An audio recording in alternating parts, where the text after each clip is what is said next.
In these seats, I'll be engaging my guests on various topics about the cultural war in the immigrant home and how to intervene. My name is Dr. Cynthia Adom Potufi. I will be your host for the show, and you are watching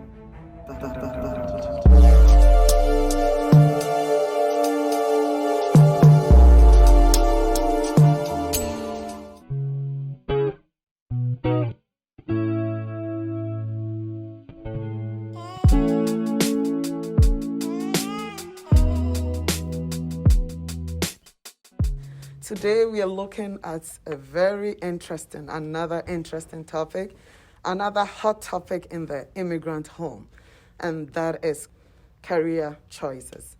Don't live your life through me. In the immigrant home, if you are not a medical doctor, if you are not a lawyer, if you are not a business person, you have failed in some way. Or you have failed to make mommy or daddy proud of you. If you veer into hairdressing or fashion or anything into the fashion industry, it's like you don't want or you don't need a sustainable income. And I have with me a beautiful panelist, amazing young ladies and young men to delve into this discussion. Do you have to be a lawyer? Do you have to be a medical doctor to be successful? That is the perception of parents, but we are here to decode that perception. To what extent is it true? To what extent can you be successful or otherwise in the arts versus the sciences?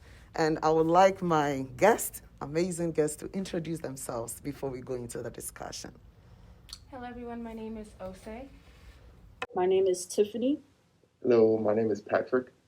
Hello, my name is Eunice. And before we go on, welcome to the tour show once again. And I want to ask any of you, is any of you a medical doctor or aspiring medical doctor? Aspiring lawyer or a lawyer? Aspiring business executive?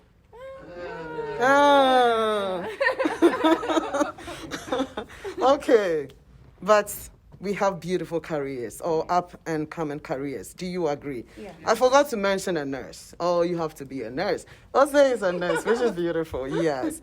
But we're going to talk about it. I think we have a beautiful diversity variety here, and we're going to really figure out whether you have to be in the sciences to make it in America, in the Western world, or wherever you find yourselves, according to the definition of success from the perspective of the immigrant parent. So the first thing I wanted us to consider is, what was your first choice in terms of career?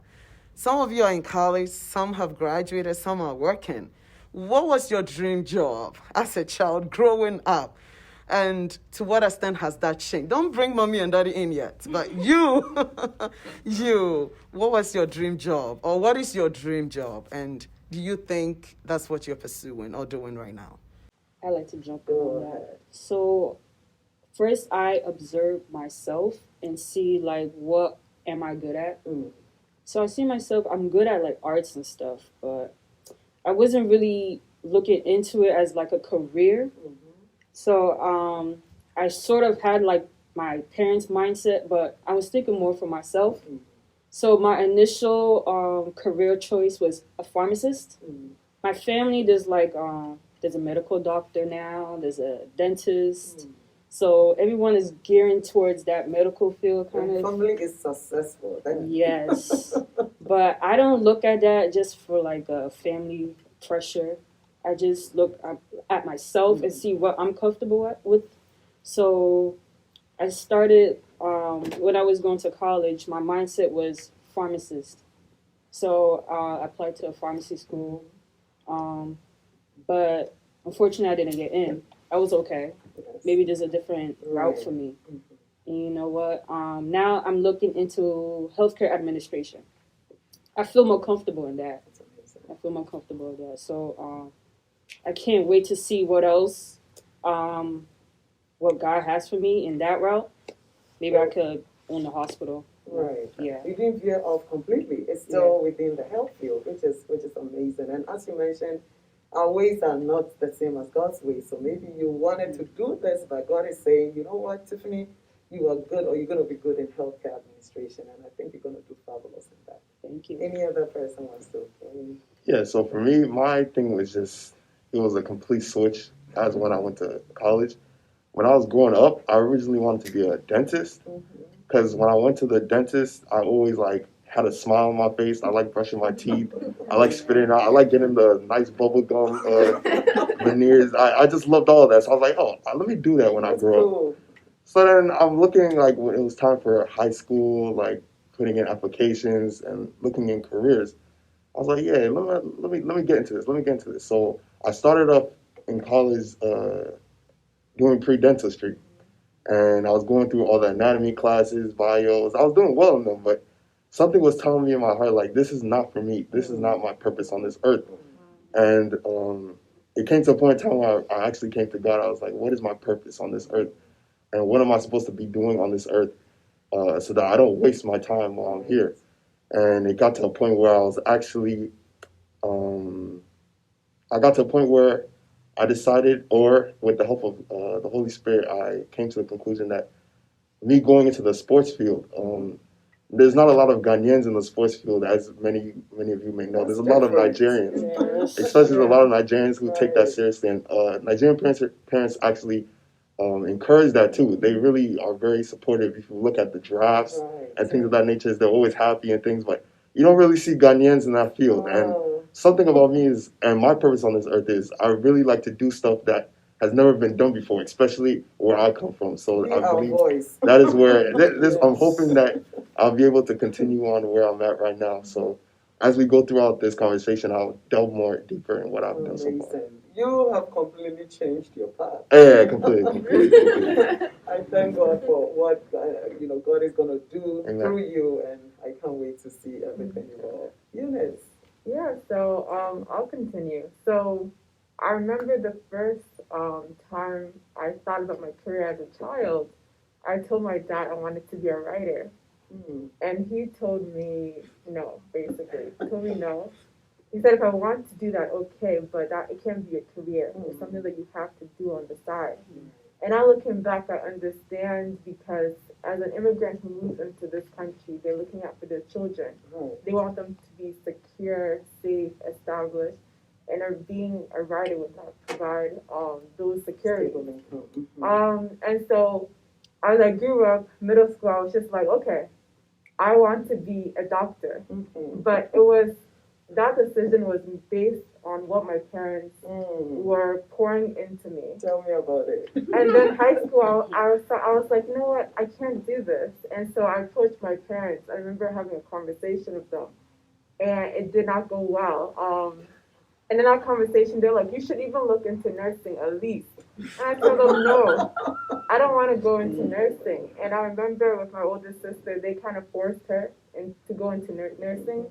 And there was a lot of tears in that conversation. It did not go well. And even today, things are some way because of that decision my parents made for my sister. And so I thought, and I'm lucky because I'm the second child. So I get to see what my sister had gone through and a bit like navigate through her experience. And so college, I went in undecided. And I told them, I don't know, but I'm just going to see what happens. And I'll let you know what happens. And so, funny enough, I ended up in tech. But I think tech is creative. It's not as what the world stereotypically defines it to be. And so that's what I'm doing now, but it was a journey coming to that decision. That's interesting, and that's not surprising, right? Like, I think I'd mentioned it earlier on. Parents want us to be medical doctors or nurses or whatever. So it's like, you don't want to be a doctor. At least can you consider nursing? At least that's gonna make me happy. That's gonna make me smile. Can you do this for me? Why do you think, and I think I'll come back to the creativity industry, but why do you think our parents push us into careers? And I think the topic for today is don't live your life through me, right? So from your perspective, or generally, it doesn't have to be your story. It could be that it's the story of your friend or, family member, somebody you know. But why do you think they push us into careers? And do you think it's the motive is it's right? Is it okay? How do we see it? I think I'll add to this one. I think that whole idea of course, we know that our parents, they want the best for us, and they don't want us, to get into a career where we're not making, enough money to, sustain ourselves and also sustain them, because eventually they want us to take care of them when they're older. So I think that stems from the knowledge that they grew up with and what surrounded them at that time. Back home in Nigeria, my dad was used to seeing, doctors make money. Exactly. Lawyers make money.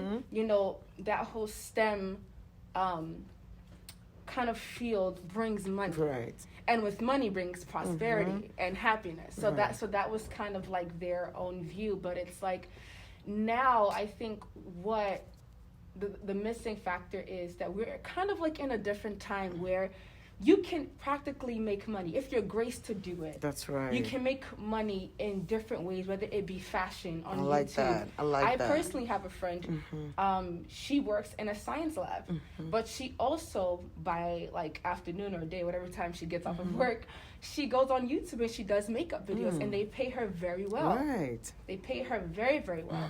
So it's just like knowing what you're graced to do, and being able to kind of open up your parents to that type of, perspective of, okay, well, I can do this, and this can also bring in revenue. That's beautiful. And so throwing back the question to you, what can we do, or how can we educate our parents for them to understand that, it's not just medical, the degree, whatever. You can pursue multiple, channels, and you don't even have to struggle or go through too much stress, like let's say an average medical doctor goes through. Is that education even possible? How can we educate our parents if that is possible? Okay, I'll do that. So, like you both said, is what they see when they were growing up is like that STEM field. So, I think for us to educate them, first let's observe ourselves, what we're good at, and let's say hairdressing. You're good at hairdressing. Yeah, if you're good at hairdressing, do you want to like keep braiding like for the rest of your life? Let's think higher. Right. Think higher. Go higher. Maybe you could own a salon. I like that. Own a salon. Make sure you're sustained so they could be happy because they came here. They struggle, they sacrifice. Right. They don't want to see their child struggle Exactly. and sacrifice. They want to see their child go to the next level. To prove to them, do something to let them know how sustainable that career is. I like that a lot. Tiffany, thank you. Yeah, and to add to that, I think results. You have to actually show them results because what you're doing is a risk in their eyes. Exactly. And so this risk, unfortunately, by all means, it has to pay off. Exactly. But then also, I think that the parents have to be open to learning and to also unlearn some of the notions they've carried with them throughout their lives. And honestly, it's a lack of knowledge. That's why we've arrived at this conversation. Exactly. Because if our parents only knew some of the jobs that you could have in this world, and the income that can come in, some of the jobs that like they never thought that could bring that income in, they would be shocked. And so I think unlearning has to come into the conversation, and they have to take that time to be like, okay, like what is this that you're trying to show me? I'm listening, and that's a good step. And just another thing to say off of that is to show them your passion. I think some of us, we don't like to show them what we're interested in. And to show us our dreams. Because, the cultural science, exactly. So you might be interested or so enthused about a certain topic or a certain job or a certain thing, and your parents won't know. So when you tell them that you want to do this thing, they're like, why are you doing this? You don't even like this stuff. So what are you doing? Go do something else. So it's a matter of us to show them your passions from young, and to just let them know that you could be something great in that field. I think that's important. Yeah. Go ahead, Ose. So in nursing, we have something called primary prevention, and even So I would say primary prevention towards lack of knowledge. So when it comes to even like before the whole results and, you know, okay, showing them the passion and stuff like that, sometimes we ourselves, we're lost in Exactly. the fact that, okay, we know we have this passion, but sometimes passion doesn't without equal purpose. Exactly. Passion doesn't Don't preach always, my sermon. passion doesn't always equal purpose. Sometimes we get consumed by what we see on social media. Oh, I love to do makeup. You can do makeup as a hobby, you know. But I think what I wanted to add on was that getting ourselves together, because one thing I've learned when it comes to talking to older people is making sure you have yourself put together Exactly. and well versed before saying, here, this is what I'm proposing. Exactly. And the thing is, you can't do that unless you know the purpose within yourself. Exactly. And you will not know the purpose within yourself unless you consult with God first, because ultimately He brought you here for a purpose and a reason. And so if you're here dibbly dabble, okay, maybe if I try this, I try that, your parents will see you as this person is not serious. Exactly. She's dibbling dabbling. How can I take him or her serious? What you have to seriously sit down with God and have that conversation. Okay, why? Like Patrick said, what am I here for? Exactly. And then once He starts leading you, you begin to tell your parents, hey, this is what I think God is leading me to. Pray with me. Talk with me, you know, and like we've said before, have that open conversation. Right. I like it. You know, this generation is smart and open-minded, but I think there's too much of information overload. We see too much, and sometimes, as Ose said, we may have the passion, but where's the purpose? And it's so easy for you to see somebody doing something on social media and you thinking, this is really cool, without really thinking of the future. And I think that is where the wisdom of our parents come in. But because they are limited by knowledge in terms of what pays and what can, you know, fetch money, that is why they also have to open up and listen to what we have to offer. So this is like, you know, hitting both sides at the same time. As young people, it's good to be passionate, but we have to be passionate in a purposeful way. It's not like just being passionate and all of that. In the next 10 years, 5 years, what would you be doing with that career? And even as we wrap up, I'll give each of you 30 seconds to just say something to parents from the perspective of parents. What advice would you give to a parent if you had a chance to do that? Sorry, what the advice you would give to Yes. parents? I think what I would say to that is honestly seek God with your children. I think sometimes we kind of leave them out because we think that they're too young to get into the whole, seek God thing. But it's like that also, it helps other components of the family to bring a family together. So if you're teaching your children, in all things, seek God first, everything becomes easier. Including so they're career. not seeking outside sources or outside, information. That's amazing. Thank you. Tiffany. I would say just be open-minded. Try to like hear what your child is trying to say, trying to explain. Like Osei said, pray about it, and like you don't want your child to make any regrets in life, like having an attitude or whatever, a bad relationship with you for the rest of life because you told them to do this and they didn't want to do it. So let's just be open-minded and pray together. Seeking God, open-mindedness. Just to add off of that, just do some research.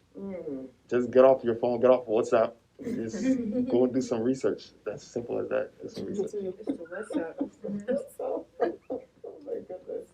I would say start these conversations early because children start thinking about this like early, and they'll be influenced by the things that their friends are doing, what their teachers may tell them, on what they see on TV.